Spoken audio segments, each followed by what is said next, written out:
Ya, selamat sore teman-teman. Hari ini hari Kamis 19 Desember 2024. Ini formatnya POV ya, kayak biasa saya bikin kalau subuh, kalau bikin, kalau nggak bikin ya nggak bikin. Ya, karena satu ini cuacanya masih hujan rintik-rintik ya. Jadi karena saya juga megang payung, ya kan. Dan saya lebih nyaman kalau pas hujan gini formatnya kayak gini videonya. Nah teman-teman, sore ini sebenarnya masih pengen ngebahas yang pagi tadi sih, analisis tentang perpolitikan Indonesia di akhir tahun 2024 ini. Nah ini juga ada kaitannya dengan itu, karena saya juga kepengen menanggapi statement dari Menteri Koordinator Pemberdayaan Masyarakat atau Menko PM atau Menko Pemas ya, Kiai Haji Abdul Muhaimin Iskandar atau Caimin atau Gus Imin ya. Dia meminta masyarakat jangan bergantung kepada jangan selalu, bukan jangan terlalu ya, jangan selalu bergantung berharap kepada bantuan sosial atau bansos gitu. Sebagaimana kita tahu, Kemenko PM atau Pemas ini kan adalah pecahan dari Kementerian Koordinator Pemberdayaan Manusia dan Kebudayaan atau Kemenko PMK yang dulu namanya Kemenko Kesra, Kementerian Koordinator Kesejahteraan Rakyat. Ya. Nah, jadi apa namanya?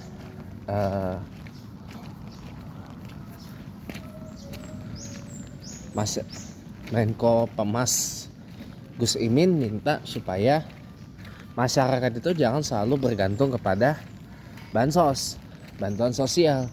Nah, pertanyaannya bagaimana masyarakat kita dididik dan diberdayakan supaya nggak melulu bergantung pada bansos. Ada banyak yang harus dirubah. Ya, satu, bagaimana masyarakat kita nggak melulu bergantung pada bansos. Yang harus dievaluasi adalah seberapa berkualitaskah atau seberapa baguskah pembangunan manusia yang ada di Indonesia. Pembangunan manusia itu utamanya dimulai dari pendidikan. Lah, kualitas pendidikan di Indonesia aja masih begini.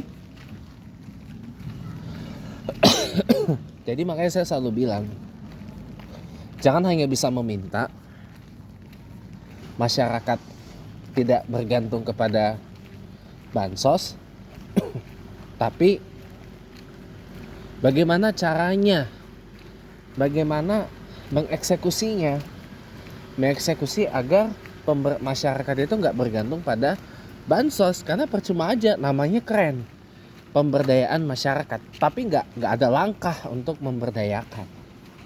Namanya keren pembangunan manusia, tapi nggak ada langkah untuk itu. Jadi yang paling penting adalah melangkah dulu, melangkah membangun masyarakat, melangkah memberdayakan masyarakat dan membangun manusia itu dari mana? Kan Kemenko PMK ini kan membawahi Kementerian Pendidikan, ya kan? Pendidikan yang dibelah dua, pendidikan dasar, menengah, dan pendidikan tinggi. Nah, dimulai dari situ, dimulai dari pendidikan, cuy. Dimulai dari mendoktrin, mengagitasi, mengagitate masyarakat sadar pendidikan. Bagaimana caranya mendorong bukan hanya wajib belajar sampai sekolah menengah atas, tapi wajib sampai perguruan tinggi, sampai Menara Gading. Ya. Nah, supaya masyarakat nggak bergantung kepada bansos, jangan dimanjain, tapi alihkan bansos itu ke subsidi pendidikan.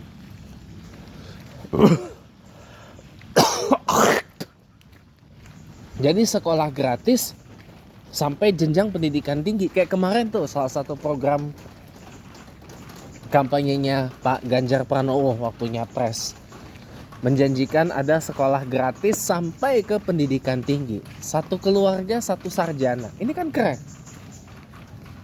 Nah itu yang harus dimulai. Dimulai dari rumah, dimulai dari sekolah. Untuk membangun manusia agar gak selalu bergantung kepada bansos.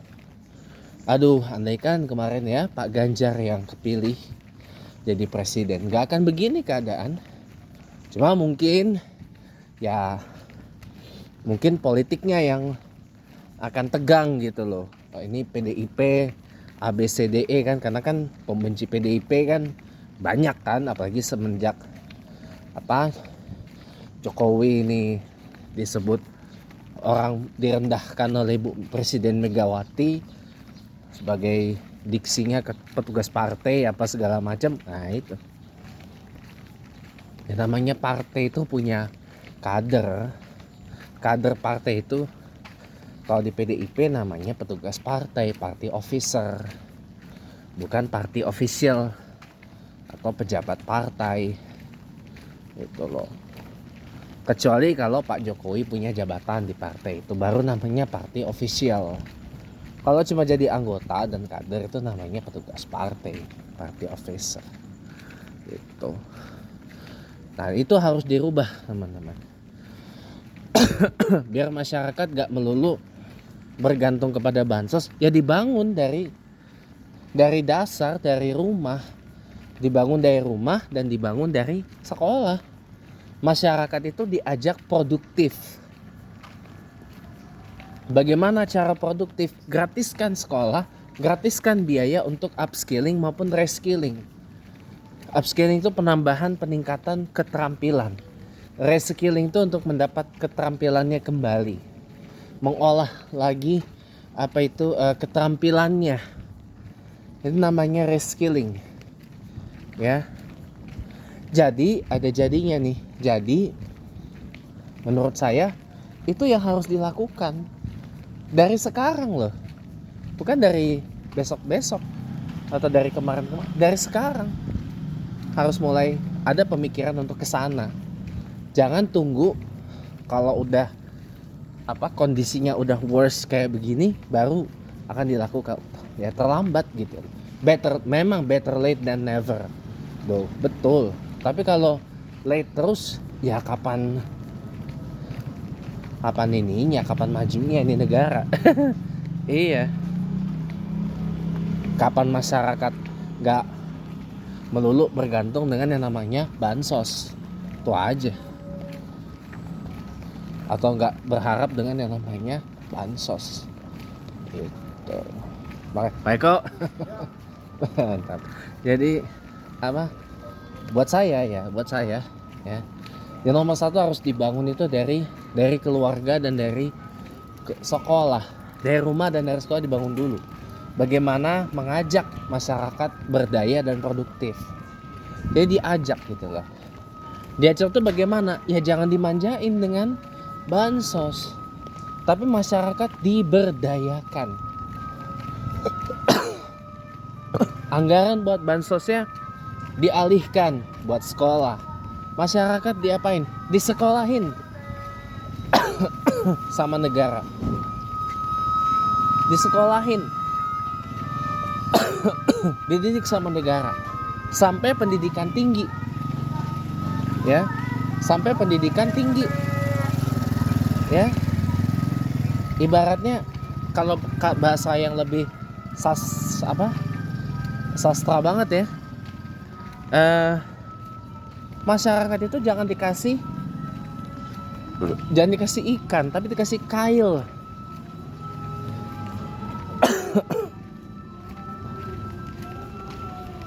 Dikasih kail buat mancing. Jangan dikasih ikannya, tapi masyarakat dikasih kailnya. kail dan umpan untuk memancing ikan. Nah, itu yang harus dilakukan oleh pemerintah, biar masyarakat gak melulu bergantung dengan yang namanya bansos, atau gak melulu berharap dapat bansos atau bantuan sosial. Jadi pendidikan itu harus nomor 1. Berdayakan dimulai dari pendidikan dulu. makanya kan Kementerian Pendidikan kan sekarang dipecah biar lebih terfokus, biar lebih terarah gitu loh. Yang satu, tapi sebenarnya saya kurang setuju juga kalau dipisah.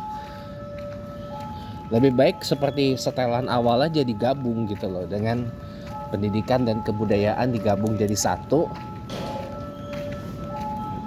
Ya kan?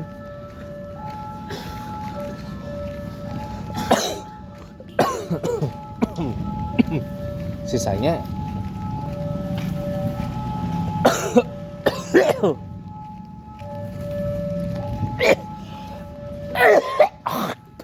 yang penting bisa kerja efektif.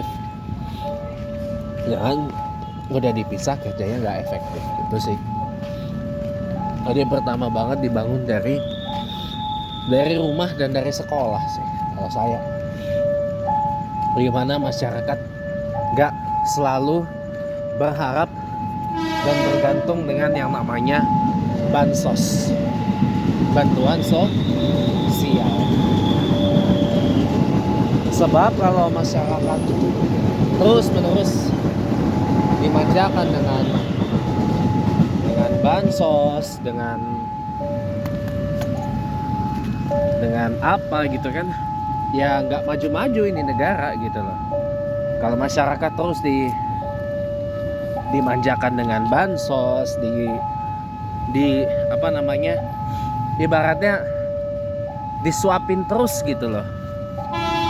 Ya maksud saya oke lah, disuapin untuk apa, menjamin kesejahteraan itu memang wajib, tapi kan nggak terus menerus disuapin gitu kan ya, nggak terus menerus disuapin juga, keles gitu loh.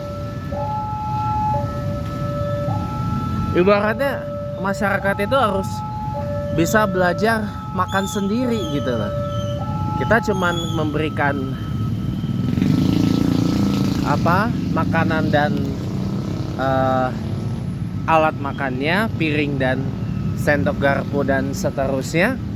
Nah selanjutnya masyarakat itu yang makan sendiri, jangan disuapin terus. Nah, ibaratnya gitu. Ibaratnya pemerintah nih kasih fasilitas untuk diberdayakan, sudah disekolahin, dibayarin, ditalangin gitu untuk meningkatkan keterampilan atau upskilling. Kalau yang kena PHK, pemutusan hubungan kerja, itu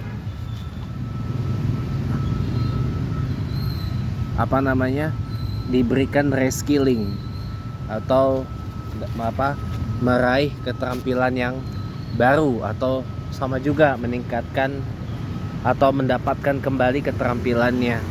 Nah ini kan lebih masuk akal, lebih logis gitu loh, daripada kita malah nyuapin masyarakat dengan program makan bergizi gratis yang jadi polemik ini gitu loh. Kalau saya berpikirnya begitu. Jadi jangan kita terus nyuapin. Bagaimana masyarakat gak selalu berharap dan bergantung pada bansos lah, wong pemerintahnya aja nyuapin masyarakat mulu. Kalau pemerintahnya nggak nyuapin masyarakat, tapi memberdayakan itu beda dengan memanjakan, ya. Memberdayakan, ya, pemerintah melatih masyarakat biar produktif, menyekolahkan sampai pendidikan tinggi full, baik sekolah, baik di dalam maupun di luar negeri, ya.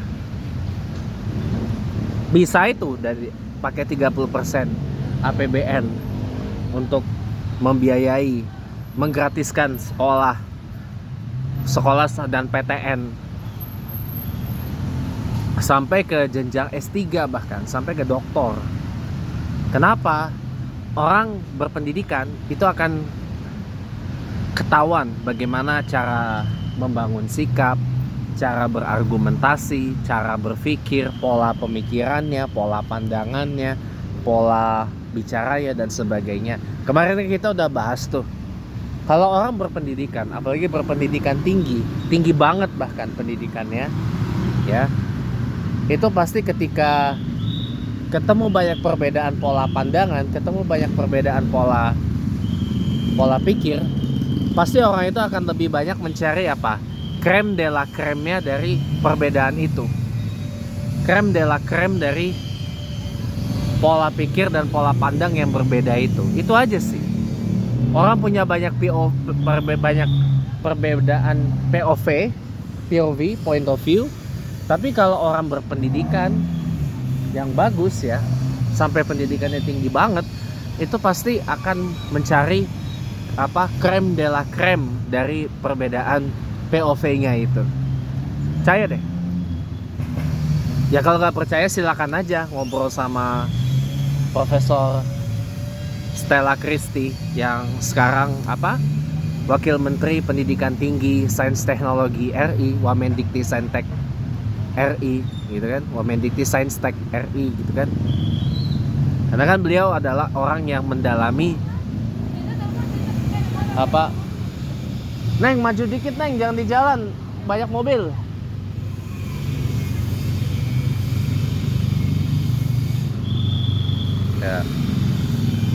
Ya kan?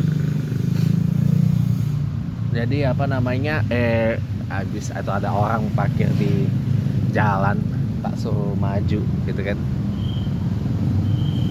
Nah lanjut lagi. Jadi kan apa,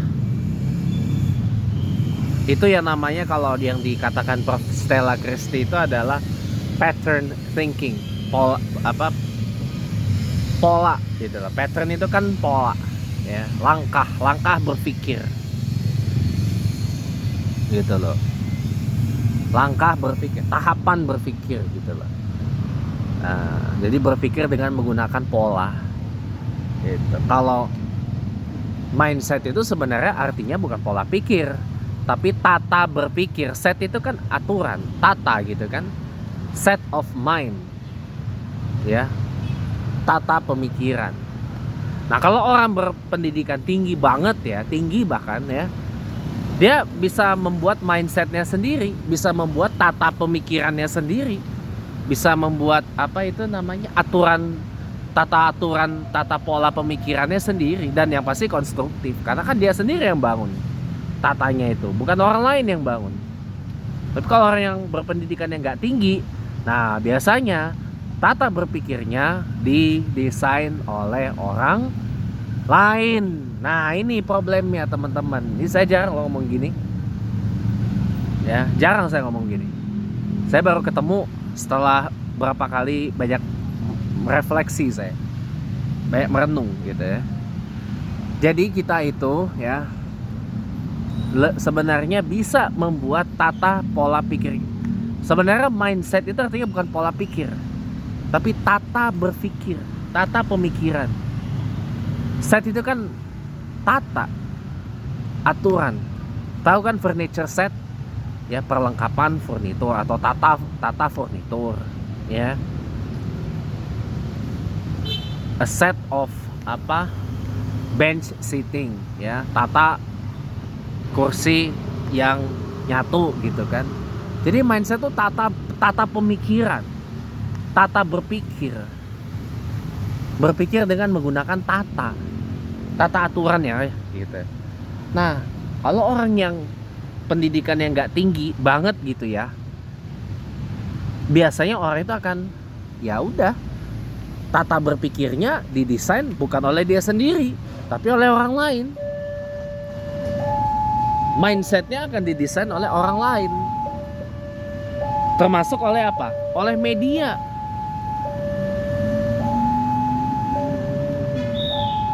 Oleh media. Nah kenapa Barat itu benci dengan Islam? Ya tata berpikirnya didesain bukan oleh dia sendiri.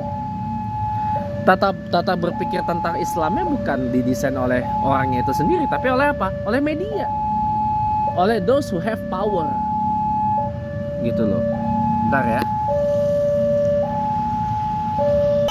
Ya, welcome back. Ada kereta lewat. Kita rel spotting bentar ya. Oke. Oh, penuh tuh kereta.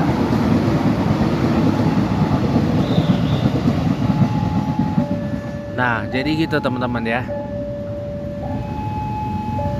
Jadi tata berpikirnya, aturan berpikirnya dibuat oleh orang lain. A set of rules, tata aturannya atau perlengkapan peraturannya. Yang bikin siapa? Orang lain. Bukan kita yang bikin.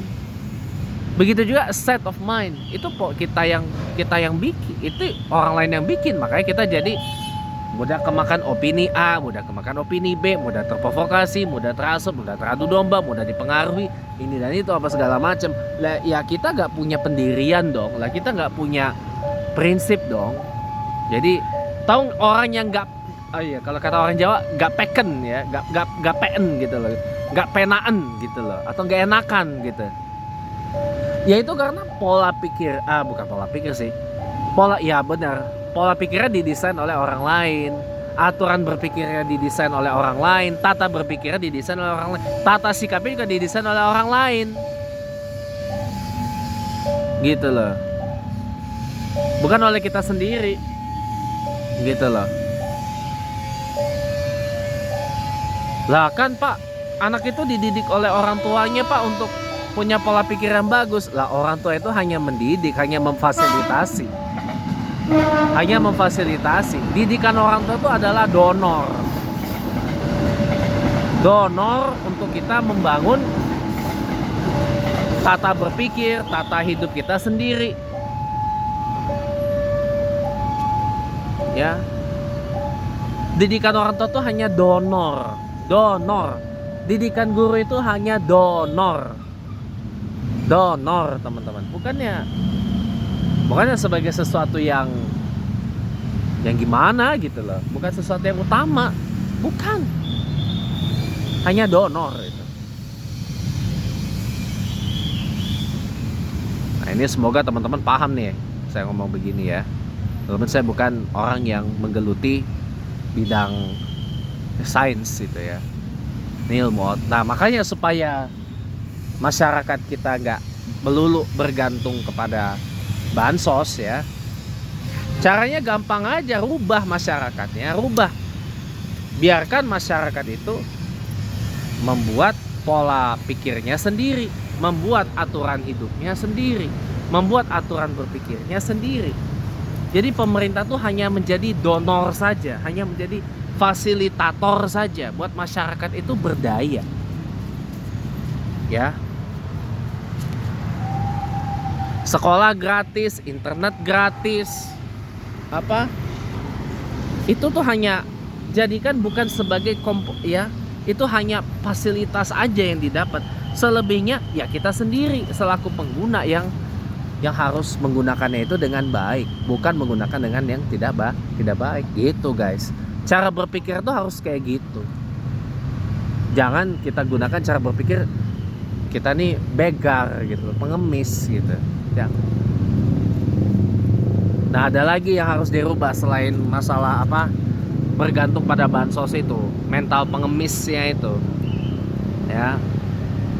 Ketika berargumen, kalah argumen atau argumennya udah habis, ujungnya apa? Mematahkan teman bicaranya dengan argumentum ad hominem. Atau itu nggak boleh teman-teman. Ketika argumentasi sudah dinodai dengan argumentum ad hominem atau menyerang pribadi dari orangnya, itu nggak boleh. Itu udah bisa dikatakan udah diskusinya berakhir, argumentasinya berakhir sampai di situ. Walaupun kita misalkan nih belum selesai berargumen, kita utarakan dalil, rujukan, referensi akademik yang berbasiskan pada basis data yang sahih. Tapi ketika teman bicara kita, teman berargumen kita argumennya sudah habis dan dia melancarkan serangan terakhir yaitu dengan argumentum ad hominem, itu udah bisa dikatakan selesai sudah argumentasinya. Udah bisa dikatakan ya udah gitu. So, end of discussion. Karena rusak ininya, rusak argumentasinya, rusak diskusinya. Jadi argumentasinya ya batal kayak gitu. Dibatalkan oleh mereka yang tidak siap dengan berargumentasi. Gitu, teman-teman.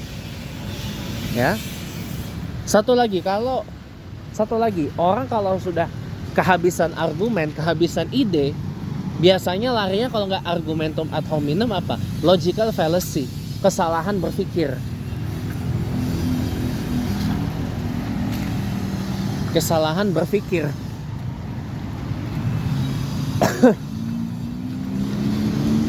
Kesalahan berpikir. Gitu loh.